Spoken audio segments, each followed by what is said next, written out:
Okay, magic makers. I don't know about you, but I can name the top like five things that I hear when I ask people to be like, "Hey, how's your nutrition?" And the first thing people say to me is like, "Oh, I'm a horrible cooker. Oh, I don't know what to cook. Or, oh, I'm too busy." Or, you name it, I've heard it. And so guess what? I'm going to shut down that excuse because I have Miss Linda Lederman here. And you know what her specialty is? Helping busy women cook food at home. What sold me on having her on the show, ladies and gentlemen, is that she said she was a bad cook and was told to stop cooking. She also realizes that not everybody wants to be Martha Stewart. Hello, I don't either. So she's the perfect person to have on the show for all of you all up in your head telling yourself you can't cook a healthy meal at home. Linda, welcome to the show. Thanks. I love that introduction and I love your enthusiasm. Well, I mean, this is your job. So, how many times does one of your potential clients come to you and say, I'm a horror in the kitchen. I can't do this. I can't do that. And you're just like, girlfriend, been there, done that. I would say almost everybody that comes to me is either telling me they don't know how to do it, they don't have time, or they're really bad and bored with the limited.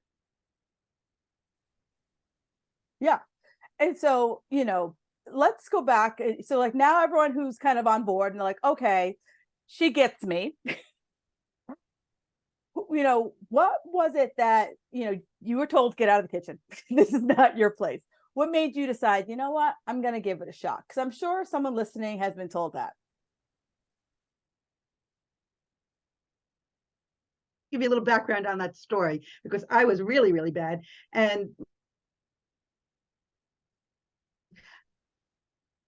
the most boring cook on the planet. And she said, all right, smart Alec. And she went and she bought me a book called The Joy of Cooking, which at the time was a very, very big, big cookbook with no pictures. Oh, I didn't know how to cook and I had no pictures. And she said, once a week, you're going to pick out a recipe, tell me what the ingredients are, I'll buy them, and you're going to cook. Well, the pressure was really on because I couldn't do anything that was ordinary because I already told her she was boring. So the first time I made something, I made Swedish meatballs. And trust me, there's not a bit of Swedish in my blood. I have no idea what they were supposed to look like, what they should taste like. And believe me, whatever that answer was not what I made. It was horrible. It was atrocious. But my family said, okay, we'll give you a pass. It's the first time. The second time I made veal cordon bleu. I still can't say it many years later. Don't know what possessed me to make this dish. It was horrible. And after the third time I did it, they banned me. So you ask me, well, what changed? And the answer is, I guess it's my attitude towards everything because I didn't want to go down in flames. I took it mm, upon me as game on. All right, yeah, I really stink at this. I'm really horrible. I'm officially banned. I'm going to do better. And I'm going to show you I'm going to be a great cook one day. So everybody's got the potential because if I can go from that horrible cook to where I am today, your audience can too. and it's funny because I think about it. You're right. Like the cookbooks of our youth, no pictures, or maybe five. Right. And there was in the middle, not next to the Right, recipe. right. So you, like you said, like if you had never seen Swedish meatballs, you have no idea what the consistency is supposed to be like or what the look's supposed to be like. So you're just flying blind back then. Yes, exactly. It was not pretty. No. And so, so you're like, okay, I'm game on. I got to figure this out. I can't be the world's worst cook because this is where most women sit down and like, well, it's a sign. It's a sign, or they say, it's only dinner. Yeah. And truthfully, it's not only dinner because dinner is, most of our lives revolve around food, whether we want to admit it or not. Obviously we have to eat every day, but we celebrate everything with food, whether it's births, Mm, unfortunate deaths, mm, graduations, you name it.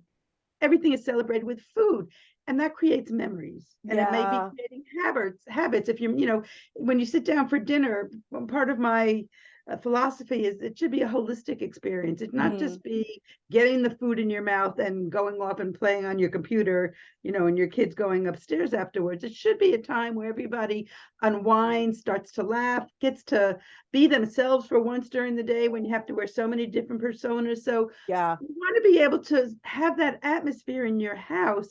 You want your family to be able to have that atmosphere. So it's beyond food. Yeah. Start looking at your meals as it's beyond food. Then even if you make a lousy meal every once in a while, if you're going to have a great time at dinner, it doesn't really matter. Yeah, it's funny. You're right about like the memories around food, because during COVID, many of us were trapped at home, and I didn't think much of it that my husband and I started to have lunch together. And I've always worked from home, and I would always like make my lunch, come back upstairs, and work while I ate lunch. And that was one time that we sat down, we had lunch, and I remember overhearing him saying like, "Oh yeah, the best part of my day is having lunch with my wife." And I was like, Oh, "Really?" And he's like, "Yeah, I love it." And still to this day, we in the morning we're like, "When are we gonna have lunch?" And we like make a time to just sit in the kitchen and have lunch. Nothing elaborate, but that it is doesn't, and it doesn't have to be. And that's part of the right, key of learning how to cook. Nothing has to be a gourmet meal every meal. It doesn't have to be, right. but you can make really delicious food quickly and healthily, if that's a real word. I don't know. I might have just Yeah, made that up. it's a word in But my book. yeah, but it's not that hard once you know the secrets on how to do it, Yeah, no, and the secrets on where to cut your corners. no, I absolutely love that. So like, everyone listening, because I think so many people, just like you, like you had got this cookbook, or nowadays we have a whole damn channel dedicated to cooking, and you see all these recipes. And I know, when you see the blogs or the Pinterest, and there's like I have new and all this, you kind of get overwhelmed. You're just like, crap.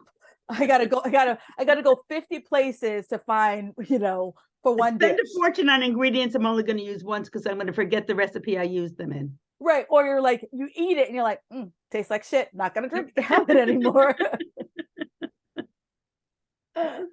So, let's go back. So you're like, all right, I'm game on. I'm gonna figure this out. I'm tired of getting kicked out of the kitchen.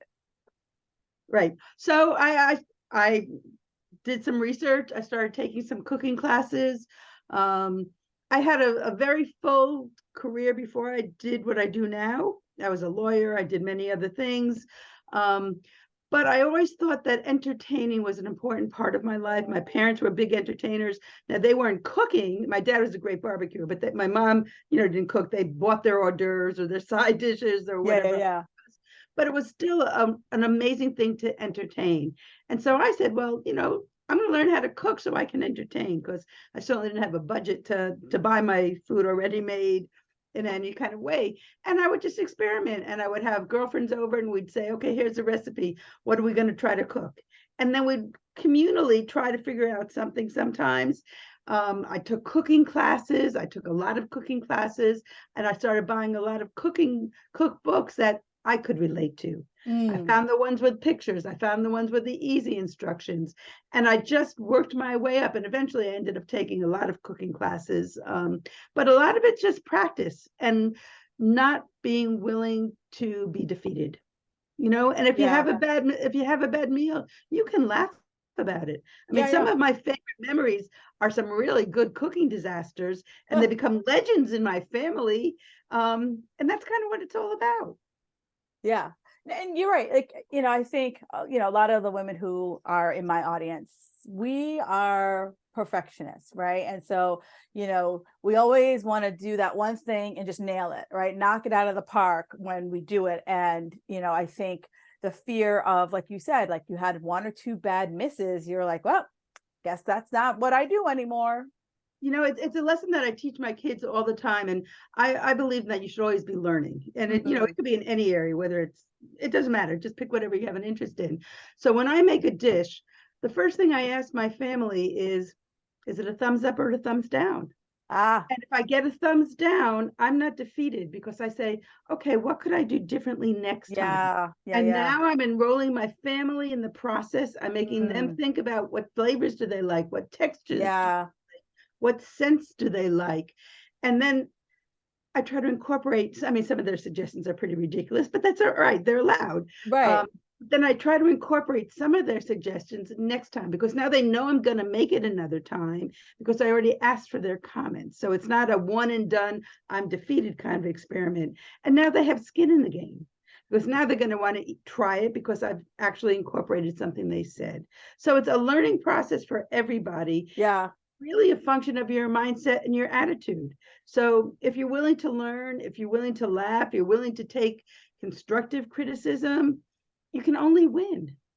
And I like that because, there, we all have different flavor profiles and different things that our families kind of gravitate towards. And if you try to, break out of the box and you try something new and your family's like, yeah, we don't really like Thai food. And you're like, all right, we're not going to go down that flavor profile anymore, especially if you have, little kids, like, and agreed. Some of us are like, okay, I'm sick of the damn chicken nuggets. But it's like if you start to have your family invest in what you cook, one, you don't feel so defeated, but also they feel like they have a say. I remember when I was a kid, what was on the plate was on your plate. Absolutely. Yeah. And there wasn't a lot of variety in my house either. No. And I feel like, maybe people today, because the world has expanded more than it was when I was a kid. But if I feel like you had like certain things on Monday, certain things on Tuesdays, and it was just kind of a rinse and repeat kind of meal that you had. And I mean, I always look forward to Friday because that was pizza day. So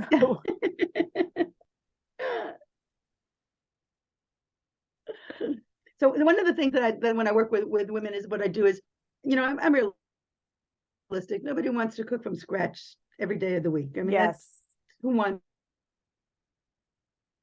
them that they can repurpose the so they're not cooking from scratch. They're getting variety in their dinners, and it's a win-win. And you're not wasting food, so it's really a win-win.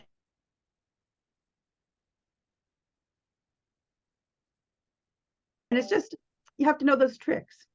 well, it's so funny that you said. I love that. Like, I think so many people. I think that's what gets people overwhelmed is that like every single day it has to be something new and fresh and exciting, versus Monday. You're going to make this big thing on Monday and you're going to eat it maybe Tuesday, Wednesday, and then you're going to make a big thing on Wednesday and maybe eat it Wednesday, Thursday, Friday. Where when people think dinner, they think every night has to be this something. Yeah, and on to that point, I mean, nobody wants their Taco Tuesday on Wednesday, Thursday, and Friday. Right. It's you just don't want to have that same meal all the time. So I'll give you an easy example of what people can do. So I make my family loves Asian meatballs, and you Mm-hmm. can make it with meat, you can make it with chicken, you can make it with turkey, however you want to do it. And Right. I make mine in the oven because I don't want to clean the splatter from a pan. I just want to make it Facts. nice and easy. So I Facts. make these Asian meatballs, and you can make them as spices or as you want. And one night I might serve them with, let's say, bok choy, sauteed in a little garlic and maybe an Right. Asian sauce or something, and rice. Now I can take and I make a big, big batch of rice because on Right. another night I can take my leftover rice and turn it into fried rice because Right. you need day old rice to make fried rice. So Yes. recipe is almost halfway done. I can take if I make enough meatballs and my family scarfs them down, so there's not always leftovers. But if I make a lot of them, I can take the meatballs on another day and crumple them and put them with, let's say, a hoisin sauce, which you can buy. You don't Right. make scratch, and put it Exactly. in a lettuce leaf, and you have that for dinner. Yeah. And Yeah. Yeah. totally different flavor. And make it with that fried rice I use the leftover rice with, the leftover meatballs with a Right. totally flavor. You got two dinners done, and it didn't take you any more time than it made to make that one dinner. Right. And I love that because, for, I know some of the clients I have, they have children, they're like, Mom, we don't like leftovers. Where what you just said, I've visually tricked you. I've used the same meat product. Yep. I cut it in half. I made meatballs. The other half, I'm making lettuce leaves or I'm making something else that is the same basics. I've just chopped it up versus put it into a ball. Yeah, and change a little bit of the flavor profile at Yeah. the end. Really simple way to cook. And now all of a sudden your burden of having to cook something every night during the week is not such a burden anymore. Yeah. And it's those simple things. And I also like how you said that, you believe in shortcuts. And I'm the queen of the pre-chopped, pre-shredded, pre-whatever. If someone else could do that piece of the work and all I have to do is zip open a pack, sign me up. There's no shame in that. I'm highly with you on that idea. Listen, I buy my carrots shredded because if I'm going to Mm-hmm. make, one thing I like to do is I like to make a salad that's going to last a week. And a lot of people say you can't make a salad last a week. Who are you fooling? And I don't make salads because I got to make them every night, and it's a pain Right. in the rear end. So the answer is no, it can last a week. And all you Mm-hmm. do is you take a big Tupperware, line it with towel papers, put your lettuce in, make sure it's nice and dry, put your shredded carrots or your purple cabbage, whatever you want that's not a wet vegetable. So don't put your Mm-hmm. cucumbers in there, don't put your tomatoes in there. And then put another piece of paper towel on top and put your cover on. That salad's going to last you a week. Now you're going to say, well, maybe I don't want to eat salad all week because that's really boring. But if your salad is already made, you can use that salad for your taco toppings, Yeah. cutting everything up the night you're making your tacos. You could have leftover roast chicken in it and have a salad with leftover roast chicken from another night in it. There's a Right. million things you use it for your lunches. So Yeah. you Yeah. can make Yeah. all kinds of salads for your lunches, but it's already done. So again, they talk about little tricks. It's an easy way to get things done. It's a little bit of meal prep, but really it's just you're making a salad and it lasts Right. you for the week. And very similar to you, like I'm not opposed to meal prep, but I'm opposed to, you see those people on the Instagram and they have like the black trays and they have Oh my God, everything. there goes my Sunday. Forget about it. It's Right, not happening exactly. in my house. Right. I see that and I'm like, even during the throes of my meal prep days, I always found a way to be like, I was like cooking my Sunday dinner and meal prepping. I was like, I am not spending half my day in my damn kitchen. Like That's that right. is just not happening. But the tricks and tricks you're giving right now, I love because it's like I eat salad every day, but I do what you do. Like it's literally I'm pulling things out of a pre-cut, pre-chopped, and it takes me 10 minutes and I'm done. Yeah.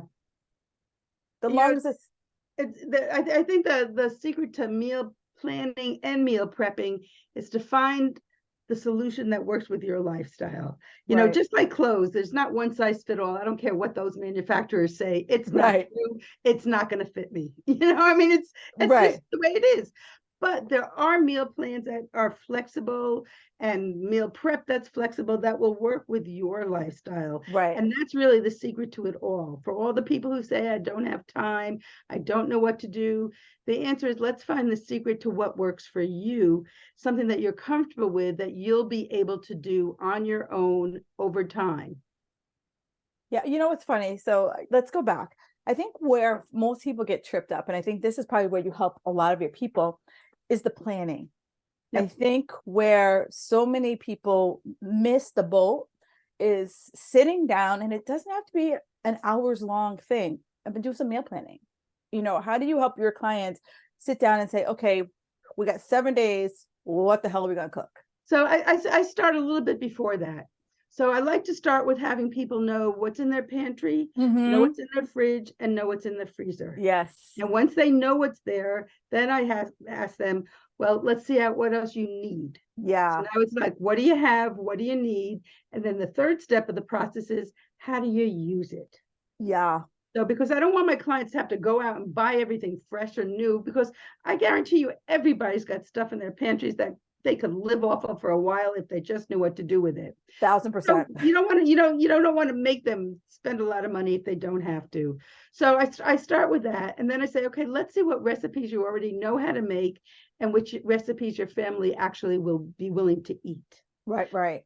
So then we can look at that, and then we can say, well, let's see if there's anything in common with them. Like if you've Mm, got 5 chicken recipes, well, let's see, is there a base recipe we can use on day one and then change it into one of your other recipes on day 3?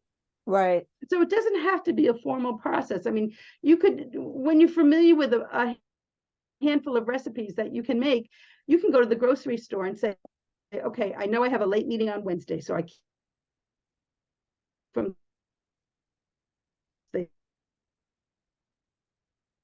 I can't cook then. So you don't need to know your calendar before you do anything. And Yes. then when you start to do your grocery shopping and your grocery lists, see what common ingredients, things that you have are in common with your recipes, because maybe things can overlap and you can cut some time down that way.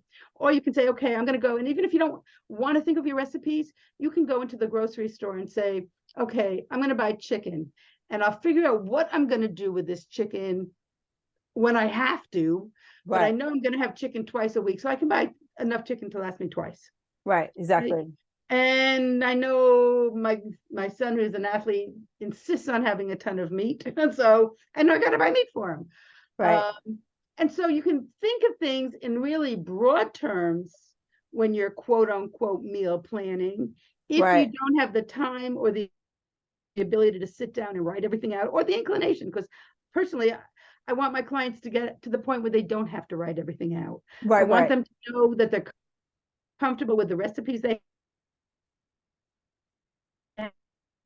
have for variety without learning something new. It's going to Mm, be easy because they have that well-stocked pantry.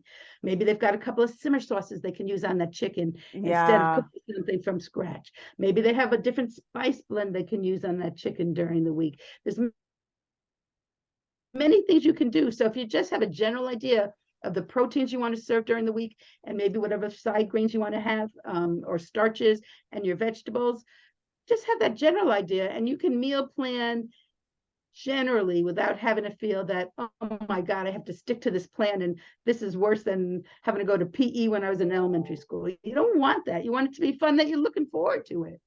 It's funny that you say that, because I feel that um some people feel like if I were to plan, it feels like that very like rigid school lunch schedule. Like, this is the only thing you can have on Monday, and this is the only thing you can have on Tuesday, and so forth. And where you've just described, where it's like, I always tell my clients, like you said, look at your calendar first. What's your deal? And then go from there. Yeah, and I just lost you. Oh, sorry. What I said is, I like what you said. It's kind of like, you don't have to be so regimented. Like, Monday doesn't have to be salads, or Tuesday doesn't have to be tacos. It could be, hey, let's if I Yeah, tacos are easy, but I have a busy Tuesday, it's Thursday, or whatever it works out to be. yeah. Or you could, and sometimes people really like to have a theme day, and there's nothing wrong with that because that gives them an initial framework, and that's fine. But what I would say to the Taco Tuesday people, it doesn't always have to be ground meat tacos. Yeah. Maybe you want to have a fish taco. Maybe you want to have Mhm. a pulled pork taco. Maybe you want shrimp taco. So even with your framework, you can have a lot of creativity built in. Yeah. And I like that, because I also, the other thing is, as we were talking about, there are like prepared proteins. The Kevin's meals are now more nationwide than they used to be. I know my grocery store, and probably where you are, um, I can even buy pre-shredded chicken that the store makes. So it's Right, a right. so Yeah, you it's don't want to prepackaged, but if it's freshly made, why not?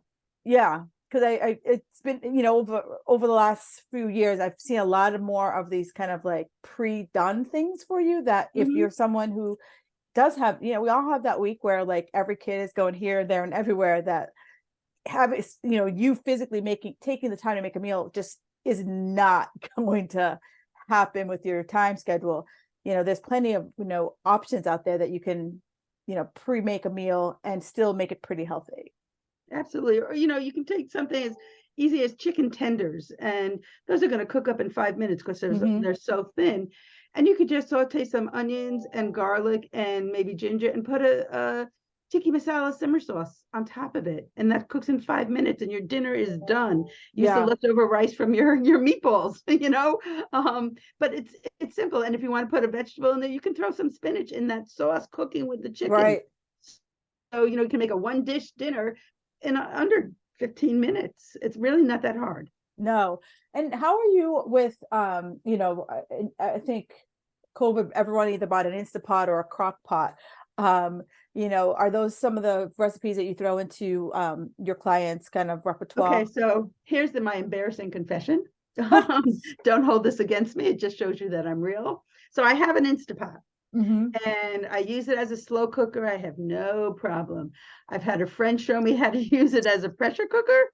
I have yet to conquer my fear of Oh, this. using it as a pressure cooker. So sorry, if somebody in your audience wants to give me the comfort level I need to use that function, I'd be happy to learn it. It's funny that you say that because I remember when I was a little kid and my grandfather he loved to cook. And I remember him cooking like with the pressure cooker. And I remember it would always be this like, like bomb type event of like everything that had to be set up before he like did this pressure cooker. Yeah. And so I think I would have that same kind of PTSD of You know, like, I even went so far as to buy they're like little rubbery figures, like this picture a dragon, and you put it yeah, on the thing that where the steam comes out. So when the steam comes out, it comes out of the dragon mouth. I mean, I'm really right. trying to trick myself to wanting to use this appliance, you know. Oh yeah, and it's funny because it's like I just remember that was just like, and I can't remember what he cooked. I have to ask my mother, but he would cook. It would probably be like once a month he would cook this thing, and it was delicious. But it was like this event to make this dish. Yep. I think it was split pea soup. I have to ask my mother, but it was. I just remember the big to do when this Yep. pot came out. Yeah. So yeah. So I work with an Instapot as my slow cooker. Yeah, And I have an air fryer. I finally broke down and did it. And for those people out there who are thinking, do I need an air fryer or not? I always said, and I still say this, if you have a convection oven, you don't need an air fryer because a convection oven is the it's same thing as an air fryer. So don't let the marketing fool you on that. I got shamed into getting mine because my son went off to college and said, Ma, one of my roommates had an air fryer and I can do A, B, C, and D and blah, blah, blah, blah, blah. And lo and behold, we ended up getting an air fryer. So, well, it's funny. I go back and forth because I do have a convection oven, and I've had a convection oven. Um, I moved into a house where the woman was a chef and I am not. So I had this convection oven and we use it, but I feel like the air fryer for certain things, it's a little bit more concentrated. yes. And that's why we use it. So I feel like it's a little bit more concentrated. So like I go back and forth, like certain things, the convection oven, fabulous. But it's that like small space that is just swirling around. It just gets a little bit And also, you don't have to heat up your whole kitchen in the summer if you want to, true if you do don't have air something like that. conditioning. And my convection oven is also a toaster oven and a broiler and all those other little things. So Yeah. I actually have a double oven and my air fryer, but and I do a lot of entertaining. So to me, it actually comes in handy because there's another appliance that I get to use when I'm cooking things for a party. Yeah, no, as you just described that, like my mom does Thanksgiving every year. And I just remember it was just like, we have, two ovens and like she has like it's got to bat so much that she has an actual thing that cooks a turkey in so she can have the oven. Wow. Cause she Wow. was just like, she's like, I'm sick of waking up at 4 a.m. Like, and just to put in the damn turkey. So she's like, it can sit on the counter and do its thing. And I don't have to get up at the crack of dawn anymore. Wow, that's impressive. Yeah, well, I mean, she cooks for like 20 something people, so it's just like Yeah. a whirlwind of like, you know, timing. I was just going to say it's an exercise in timing. When do I have to reheat the potatoes? To get Right. everything coming out hot at the same time. Right. You're like, what takes the longest? And like work backwards. And it's just, Yep.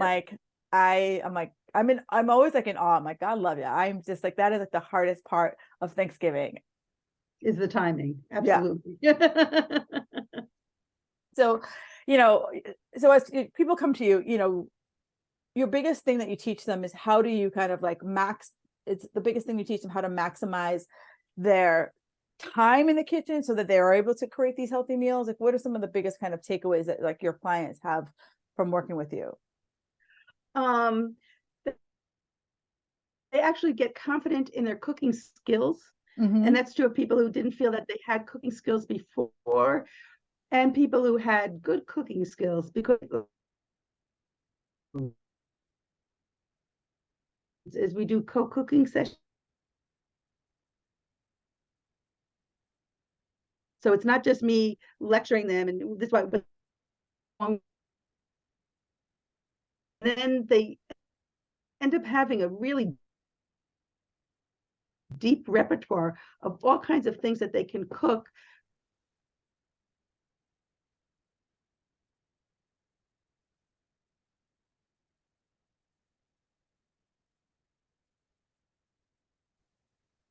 You're frozen again. Yeah.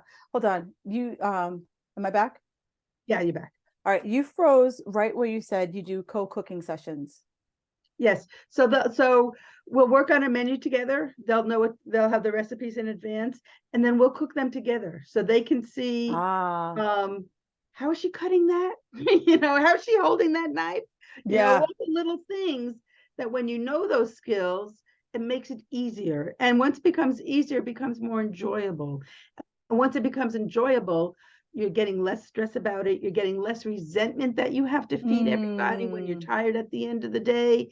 So it all snowballs into yeah. making it a really wonderful time. And then I also pepper my classes with things you can do at the dinner table.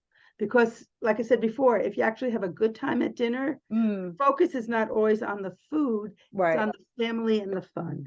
Yeah, And yeah, so yeah. that starts taking some pressure off of you as well. So if you can go into a dinner with some ideas of, well, geez, maybe we should talk about this today, or maybe we can play this game, or maybe, we can do something else, or Right, maybe you right, make a dinner that's a thematic thing that you want to carry into dinner. Maybe you want to make dinner with all blue foods and have them right, guess what the theme was, right. whatever you want to Exactly. do. Yeah, yeah, yeah. But now all of a sudden it becomes a fun thing. And if you have those skills and the organization and the ideas, and you get those hopefully from working with me, it makes it just a pleasant, wonderful time for everybody. And then the people that you're eating with, whether it be friends or a spouse or family or kids, whatever it is, everybody loves it. And everybody wants to be like you. And I have to say, so my name of my business is Balabusta's Secret. And a Balabusta is Yiddish term for a woman who makes a fine home. And my fine home, like you said, it's not the Martha Stewart. My fine home is the home that everybody wants to go to. They know they're going to have a great time. They're going to be well fed. They're going to share laughter and stories, and it's going to be warm and wonderful. And that's the kind of home I feel everybody deserves to have. Mm. And it's not so hard to make. So I think you can do it. And I hope that the people who work with me come along and come out of working with me with that feeling like, I know how to create that home now, and that family life and that mealtime wonderful memory. No, and I really like that because you're right. Because it's like you want to look back at like your daily dinners with your family and not be like, oh, that's the time mom's going to torture me about homework or whatever. There, so it doesn't feel like torture that you look forward to be like, yes, I want to come home for dinner, and maybe it's movie trivia nights that you guys Yeah. have, whatever it is, but it's something that kind of, like you said, it brings the food in, so the food is more of like a um not the main character of. It nourishes you in one way, and the camaraderie at the table nourishes you in another way. I mean, to this day, my kids are a little older. They just are in college right now. Um, but when they're home, they'll say, "What are we playing for dinner at dinner tonight?" Yeah, Holy cow, they still want to play games at dinner. And when the friends come over and we share, I said to them, did Max or Abby tell you that we play games at the dinner table? And they said yes. And I say, well, did they tell you you're supposed to participate? And they say yes. And now you're not asking their friends, what do you want to be when you grow up? What do you want to do? What are you right, studying in school? Because now you have a focus at something fun. And that's right, how you get to know people, because their guards are down and they're just being themselves. right. And it also, I have my friends who have children, they've always said, you want to be the house that the kids want to come to, because Absolutely. then he's like, you one, you see more stuff, but two, you also that people feel that, like you said, the guards down so that they feel more comfortable, and you hear things and how things are going and what's going on, so that you're not always feeling like in the dark about your kids' lives. 100%. And you want their friends to feel comfortable coming to you should they ever have a problem that Right, they don't feel comfortable going to somebody else. right, exactly. So I know, and I really like that. And I think if I'm gonna tell my husband, I'm like, hey, I just had this great conversation, and I'm like, guess what dinner's gonna be like? He's gonna be like, oh great, now what? But you can play games with your husband at dinner Oh, too. I know. It's really fun. I know. That's what he's gonna make. Great. Now what? Like, what are we gonna do with dinner? Excuse me. You can make it as easy as playing Mad Libs at the table. Yeah. Those old-fashioned Mad Libs. It's a Oh great way yeah. to have a conversation. I know. Those were like, I remember my mom would just like throw them in the back seat on a on a car Yep. trip. But you mentioned co cooking sessions. Now, is that something I can do in person, or I can also do virtually? Oh, virtually. Perfect. Absolutely. That's the whole idea. You Perfect. know, not everybody lives next to me, So yeah, absolutely. Virtually. Great, great, great. No, and I like that idea because my husband started cooking a lot more, COVID, we had no place to go. Um, and the things I took for granted was, I worked as a waitress, and 9 times out of 10 you had to do something in the kitchen to like help them prep, and just knife skills. And I just didn't think of it as like I was learning something. It was just kind of like I was there to chop something up, and I didn't think there was a skill to it. But there Uh, is a skill to it, and it but there makes your is, life much easier, and it makes your fingers much safer. yeah. But I thought it was more like, in a restaurant, it's all about food costs. So it was like you cut it this way, and I'm in my head, I just equate it to like food costs. Like you want to cut it as, as thin as possible, or a certain way to maximize how many you get out of a certain something or another. Yep. But And it's real, also even size cut gives you even kind of cooking. Because yeah, if let's say you're making a sheet pan dinner because you don't want to make a mess and you want everything on that one pan, you want your broccoli florets to be roughly the same size so they cook evenly. You don't want right, some that are going to burn because you made them too small, and the other ones are still going to be really, really too crunchy. right. No, and I love that. And so I know that you've have you written a cookbook? No, I have not. Okay. In my mind, maybe yes, but not physically. Now, is that ever something that's like in your horizon, or you're just more about the helping people just pull it all together? Here's the thing. When I work with people, we always have to start with recipes because you have to learn somewhere. Yep, So that's absolutely. a good thing. But I tell them you don't have to follow a recipe once you Mm-mm. start being comfortable what you're doing. And I personally don't follow baking is different. You have to follow Yes. recipes. Baking is a science. I don't do science for baking. I just don't bake. I'd rather buy it or tell somebody to bring dessert. Yeah. It's not me. But for cooking, I just find it so creative. Mm. And so once you know how the basics of cooking are, feel free to add your own stuff, or you could be looking at a recipe the first time and say, like I always say, my family loves garlic. I'm looking at a recipe, and if it's got 2 cloves of garlic, I'm going, that's not working in my house, so I'll just add more garlic. Right. You have to know where you can adapt, where you can't. So in terms of me doing a cookbook, I'd rather give people the ability to create on their own. Yeah. It's funny. I'm the same way. If it says 2 cloves of garlic, it really means four. Um, Absolutely.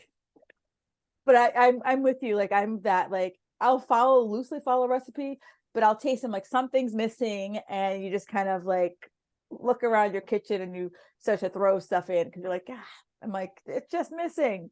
Yep.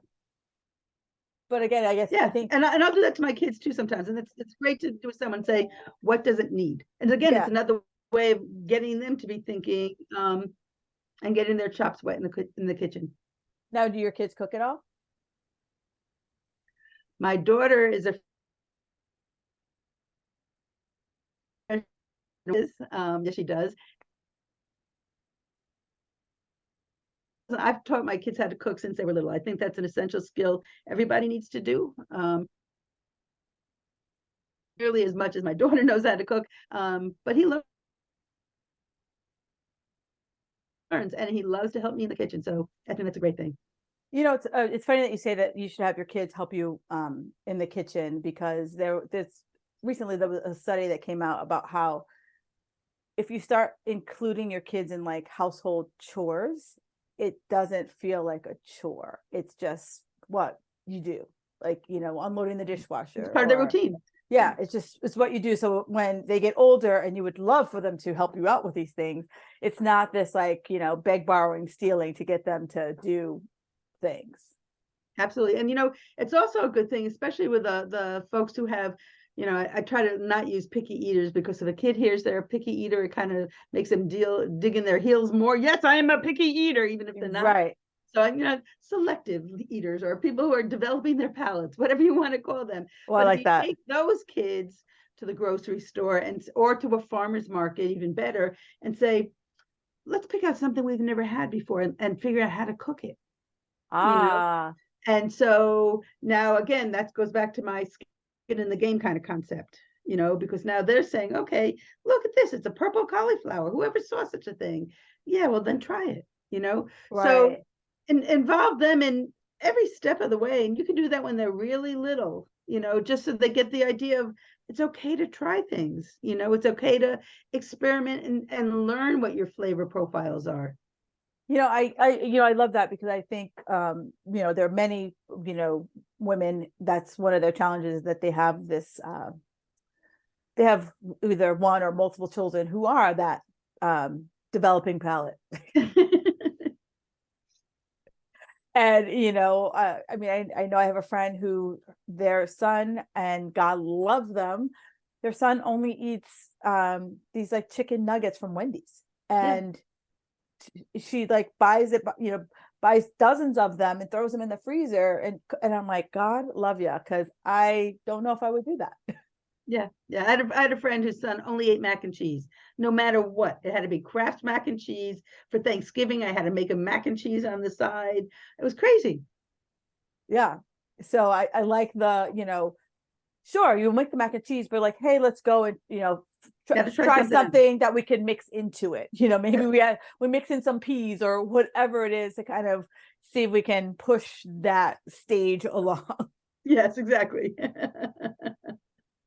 But this has been absolutely fabulous, and I love everything you've said. Everything you've said is really something that anybody who is trying to get out of their own way when it comes to cooking, get out of their own heads, everything you said is doable, right? We never said we're gonna, what was that movie? This is probably like 10-15 years ago, and similar to your Joy of Cooking, she was trying to cook the Julia Child cookbook, Oh, yeah, yeah, yeah. and her kitchen like just looked like who did it got away with it. You're not saying that. You're like, Google fast recipe and we can get you started. Yeah, yeah. You just got to get started somewhere, Yeah. and start with something that will be an easy win for you. I mean, don't Yeah. start with the Swedish meatballs. Maybe they are easy, but at the time they weren't. But just start with something, a roast chicken, something easy. And once you get that satisfaction of, wow, I cooked something and it wasn't horrible, Right. you might be motivated to cook something else that won't be horrible. Yeah, yeah. And then kind of like work your way up to the Swedish meatball. Exactly. I'm still not there. And now I'm gonna have to Google Swedish meatball, because in my head, the only thing when I think meatball is like, you go to IKEA and you see people eat the meatballs. So I'm Yes, like, I yes, think those are Swedish meatballs, but I'm gonna have to Google yes. that. And I haven't looked at a recipe for it since I was a teen because I'm probably afraid and embarrassed to see how easy it really is. But see, here's the thing.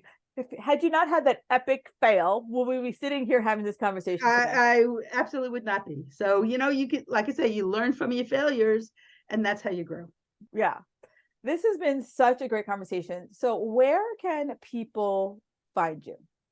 So I have a Facebook group called Easy Weeknight Dinners for Busy Moms. Ooh, I love that. And it's a lot of fun in there. We have a lot of laughs. We have a lot of good recipes, a lot of communal ideas. So it's a Love great it. place to participate in. I have a website, balabustasecret.com. And I think I gave you a link for an opt-in freebie. Yes. So if you can post that link and people sign up for that booklet, then you'll get on my mailing list and you'll get my newsletters each week, which gives you recipes sometimes. It gives you how to balance after school activities and dinner time, which was an Oh, article I wrote just fabulous. recently. So it'll keep you posted on all kinds of wonderful things. You'll get heads up on when I have a group coaching cooking class, and ways to work with me one-on-one. Awesome. I love that. That is, what you just said about, especially, at the time of this recording, school's in session. And that's, I think, every mom's like nightmare, when like you get the practice schedules of all your various kids and the homework schedules, and you're just like, oh crap. Yeah, how am I going to do this? Yeah. So that is an article on my website at balabustasecret.com. So if you're in that after school madness, and it really is madness, check out the article and you'll get a bunch of tips. Yeah. Cause I think everyone's like, how am I going to just like, be like a plastic woman and try to Yeah, hit all the things. bring on the pizza every night. No, it's not Yeah. going to really do Well, and I think, that. and you're right. And I think that's what like most people think. They're like, it's easier just to go pick up pizza, Chinese or whatever, than to have what, make dinner. And I think a lot of the stuff you talked about is like, if I could create something on a Sunday and I know that Monday and Tuesdays are heavy lifting days, I can come home and recreate.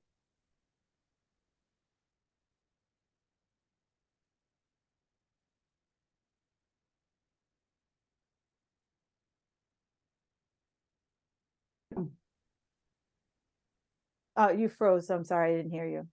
Oh, sorry. I said sometimes the time it takes you to go get your takeout is the same time it would have taken you to cook something deliciously at home. Yeah. Or, as you mentioned, if I had that meatball dish, how do I, divide it so that on my busy days, that meatball dish is also Tuesday night dinner. Absolutely. But yeah, so I always ask all my guests one final question. What is one thing that makes you feel magical? What makes me feel magical when I hear laughter and conversation and wonderfulness in my house. There Uh, is nothing like, and I have a very open house, so it's good and bad because you can yeah. hear things from a million places. But when I hear everybody getting along and just happy, it fills my heart with joy. And to me, that's magic. That's to me what it's all about. I love that. I absolutely love that. Yeah, you're right. Like, especially because you, like you said, you like to entertain. So, you always want people like to come to your house and look forward to it versus like, oh, damn it, we got to go to her house. Yeah, no. What time do you think we can leave? Right. You're like, so how quickly after we put the dishes in the dishwasher can we get the hell out of here? Yeah. Well, Linda, this has been absolutely fabulous. Thank you so much for taking the time this afternoon. It's been great. I've learned a couple of things. I always take some notes when I'm interviewing folks. So I just absolutely love it. I got some tips from you, and I definitely will be joining your Facebook group because I always am looking for something to do on busy nights. But thank you so much for taking the time. Really, it's been my pleasure, your delight. And I just want to leave your audience with a real simple concept. It doesn't have to be complicated to be Yes. delicious. Yes. And you can make everybody's, including your life, really delicious, really easily. Yeah, yeah, yeah. I'm gonna piggyback on that. Last night I made this simple thing, and it was a TikTok. I'll admit it. It was a TikTok recipe, and it was literally I made hamburger, just put some simple seasoning in it on top of a tortilla, put it in a pan, some cheese, dinner, Yeah. And delicious. delicious, and it was done in 20 minutes, I think.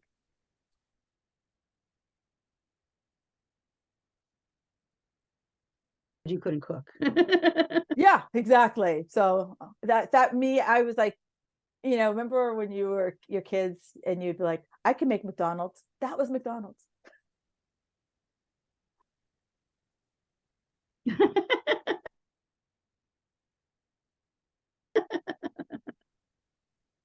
All right, magic makers, look up Linda. I know many of you struggle with cooking. She's your answer. Like literally, she is your answer. She's not asking you to go out and get your own fresh like eggs or anything like that. She's like, let's go to the grocery store, let's shop your pantry and just get some cooking done.